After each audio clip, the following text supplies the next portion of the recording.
రాష్ట్ర మంత్రితో ప్రధాని ఏకంగా 2.5 గంటల సేపు సమావేశం కావడం దేశంలోనే ఇదే తొలిసారి. గతంలో ఎప్పుడు ఏ ప్రధాని ఇలా ఒక మంత్రితో 2.5 గంటల సేపు సమావేశం అయ్యింది లేదు, అంతసేపు చర్చించింది కూడా లేదు. కానీ ఈ భేటీ మాత్రం చాలా స్పెషల్. రాజకీయ ప్రత్యర్థులే కాదు, సొంత పార్టీలో వారు కూడా అబ్బురపడేలా సాగింది.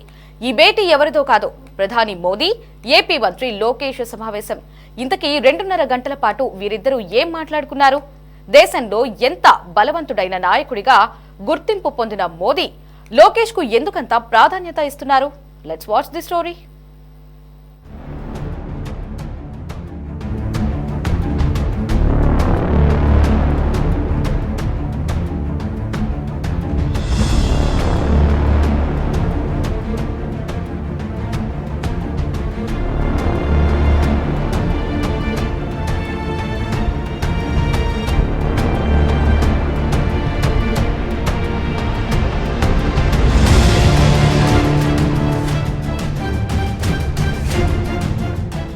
ఏపీలో కూటమి ప్రభుత్వం వచ్చాక ప్రధాని మోదీ ఏడాదిలో 2 సందర్భాలలో ఇక్కడికొచ్చారు. మొదటిసారి చంద్రబాబు ప్రమాణ స్వీకారానికి, రెండోసారి అమరావతి పనుల పునః ప్రారంభోత్సవానికి. గత ఏడాది జూన్ 12న చంద్రబాబు ప్రమాణ స్వీకారం రోజు వేదికపై లోకేష్ ను అభినందించిన మోదీ ఢిల్లీ వచ్చి తనను కలవాలని సూచించారు. కానీ ఆయన వెళ్లలేదు. మళ్లీ మే 2న మోదీ అమరావతి వచ్చినప్పుడు కూడా ఢిల్లీ వచ్చి కలవమని చెప్పానా, రావా అంటూ చిరుకోపాన్ని ప్రదర్శించారు. అందుకే లోకేష్ తప్పనిసరై మే 17న కుటుంబ సమేతంగా ప్రధానిని కలిశారు. ఇప్పుడు ఆ సమావేశమే తెలుగు రాష్ట్ర రాజకీయాలలో హాట్ టాపిక్ గా మారింది.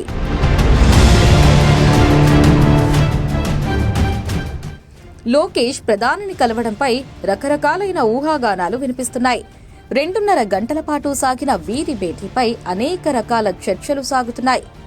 ఎందుకు మోడీ లోకేష్ కు అంత ప్రాధాన్యత ఇస్తున్నారు? వారిద్దరూ ఏం మాట్లాడుకున్నారు?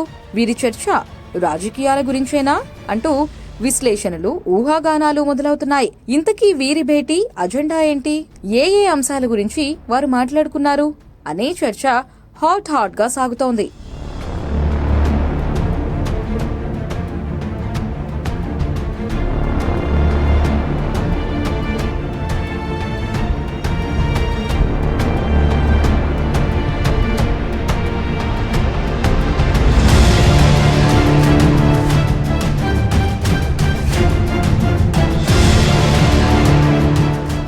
నిజానికి కొన్నాళ్లుగా టీడీపీలో నాయకత్వం మార్పు జరుగుతుందని జోరుగా ప్రచారం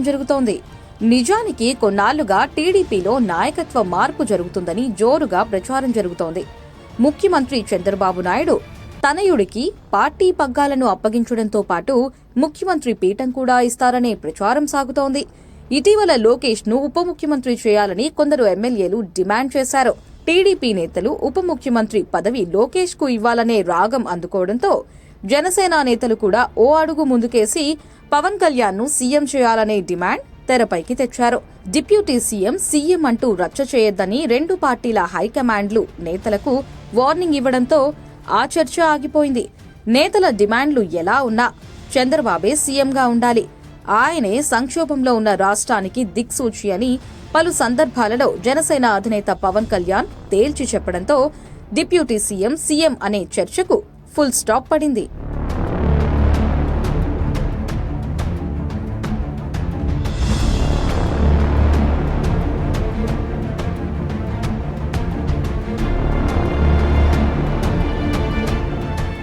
ఈ నెలలో కడప వేదికగా మహానాడు జరుగుతుంది. మహానాడులో లోకేష్ ను తెలుగుదేశం పార్టీ వర్కింగ్ ప్రెసిడెంట్ గా నియమిస్తారనే టాక్ ఉంది. తర్వాత మెల్లగా ఆయనను ముఖ్యమంత్రి చేస్తారనే ప్రచారం సాగుతోంది. వాస్తవానికి చంద్రబాబు కుటుంబ సభ్యులు కూడా లోకేష్ ను ముఖ్యమంత్రి పీఠంపై చూడాలన్న ఆకాంక్షను చంద్రబాబు దగ్గర నేరుగానే వ్యక్తం చేసినట్లు తెలుస్తోంది. వయసు, ఆరోగ్యం రీత్యా చంద్రబాబుపై ఒత్తిడి తగ్గించాలని కుటుంబ సభ్యులు భావిస్తున్నారట. వచ్చే ఎన్నికల్లోపే లోకేష్ కు సీఎం బాధ్యతలు అప్పగిస్తే ఆయనకు పాలనాపరమైన అనుభవంతో పాటు పార్టీ క్యాడర్ కు లోకేష్ మరింత చేరువయ్యే అవకాశం ఉంటుందని కొందరు సీనియర్లు కూడా చంద్రబాబు దగ్గర బయటపడినట్లు సమాచారం.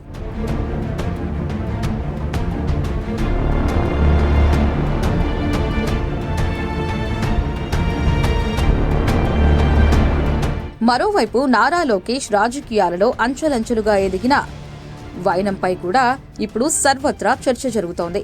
లోకేష్ రాజకీయ అరంగేట్రం చేసిన సందర్భంలో చుట్టుముట్టిన వెటకారాలు, వెక్కిరింపులు, విమర్శలను ఎదుర్కొని నిలబడిన తీరు అందరూ అవాక్కయ్యేలా చేసింది. లోకేష్ ను వైసీపీ నేతలు కొందరు దారుణాతి దారుణంగా విమర్శించారు. ఏబీసీడీలు రావని కొందరు అంటే లోకేష్ కు మాట్లాడడం కూడా చేతకాదని మరికొందరు ఎగతాళి చేశారు.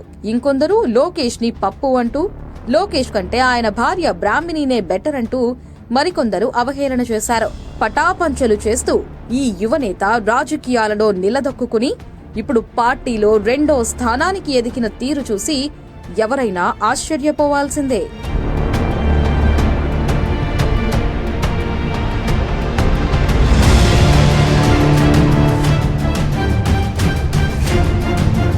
విమర్శలొస్తే చాలా మంది ఎమోషనల్ అయిపోతారు. కానీ లోకేష్ మాత్రం తనకు ఎదురవుతున్న అవమానాలను మౌనంగా భరించి పాదయాత్రతోనే సమాధానం చెప్పారు. పాదయాత్రలో నడిచిన ప్రతి అడుగు ప్రజల్లో లోకేష్ పై, ప్రజలకు, పార్టీ శ్రేణులకు అపార నమ్మకాన్ని కలిగించింది. పైగా లోకేష్ పాదయాత్ర చేస్తూ ఉండగా చంద్రబాబు అరెస్టు జరిగిన సమయంలో టీడీపీకి నాయకత్వ శూన్యత వస్తుందని రాజకీయ ప్రత్యర్థులు ఆనందపడ్డారు. కానీ లోకేష్ ఢిల్లీ వెళ్లి బీజేపీ అగ్రనేతలతో సంప్రదింపులు జరిపి జాతీయ మీడియా ముందు చంద్రబాబు అరెస్టును ఎండగట్టి హస్తనలోనూ తన పవర్ ఏంటో చూపించి స్పెషల్ అట్రాక్షన్ గా మారారు. అంతేకాదు, పోయిన చోటే వెతుక్కోవాలి అన్నట్లు గతంలో ఓడిపోయిన మంగళగిరిలోనే భారీ మెజారిటీతో గెలిచి చూపించి ప్రత్యర్థుల నోళ్లు మోయించారు. పాదయాత్రతో తుఫాను సృష్టించిన లోకేష్ రెడ్ బుక్ పేరుతో అక్రమార్కులకు వార్నింగ్ ఇచ్చి ఎన్నికల్లో ఓట్ల సునామీతో వైసీపీ కూసాలు కదిలించి టీడీపీకి ఆశాకిరణంగా మారారు.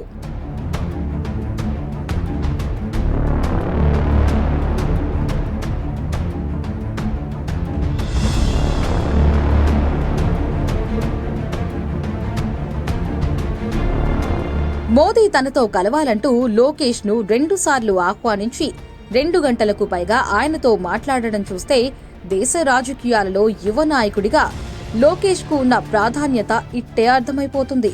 తెలుగుదేశం పార్టీ భవిష్యత్ నాయకత్వం లోకేష్ దేనన్న విషయం స్పష్టమవుతోంది. అటు చంద్రబాబుకు, ఇటు తెలుగుదేశం పార్టీకి భవిష్యత్తు రాజకీయ వారసుడు లోకేష్ కావడంతో ఇప్పటి నుండే బీజేపీ అధినాయకత్వమంతా పూర్తి స్థాయిలో అండదండలు అందిస్తున్నామన్న సంకేతం ప్రధాని మోడీతో భేటీ ద్వారా స్పష్టం చేసినట్లు అయిందని పార్టీ వర్గాలు భావిస్తున్నాయి. లోకేష్ మోదీ భేటీ తెలుగు రాష్ట్రాలలో రాజకీయ మార్పునకు నాందిగా చూడాలని రాజకీయ విశ్లేషకులు అంటున్నారు.